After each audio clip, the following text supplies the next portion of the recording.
తెలంగాణ కాంగ్రెస్ లో మరోసారి కోమటిరెడ్డి రాజగోపాల్ రెడ్డి వ్యాఖ్యలు చర్చనీయాంశమయ్యాయి.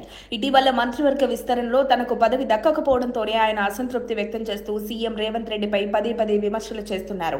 డిప్యూటీ సీఎం బట్టి విక్రమార్క సైతం అధిష్టానం కోమటిరెడ్డికి మంత్రి పదవి ఇస్తామని చెప్పింది అని స్పష్టం చేయడం మరింత ఆసక్తికరంగా మారింది. అయితే కోమటిరెడ్డి మాత్రం హామీలతో పాటు తన పరితనాన్ని చూసి పదవి ఇవ్వాలంటున్నారు. అన్నదమ్ములు ఇద్దరికీ మంత్రిత్వం ఎందుకు ఇవ్వకూడదని కూడా ఆయన ప్రశ్నించారు.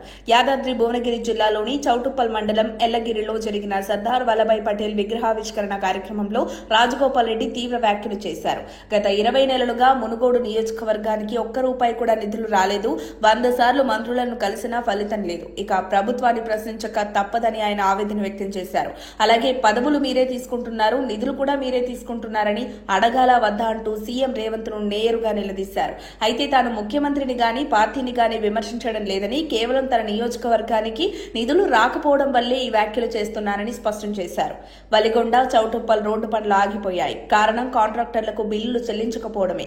ఆ బిల్లు ముఖ్యమంత్రి ఆదేశం లేకుండా రావు. గత 20 నెలలుగా రోడ్లు భవనాల కోసం ఒక్క రూపాయి కూడా రాలేదు. అందుకే పదవులు మీకే, పైసలు మీకేనా అని ప్రశ్నించానని కోమటిరెడ్డి వ్యాఖ్యానించారు.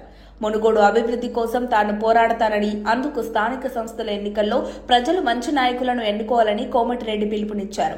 పదవి విషయమై అధిష్టానం నిర్ణయం తీసుకుంటుందని, అది ఒకసారి వస్తే ఎవరూ ఆపలేరని, ఆ పదవి ద్వారా ప్రజలకు న్యాయం జరుగుతుందని కూడా ఆయన అన్నారు.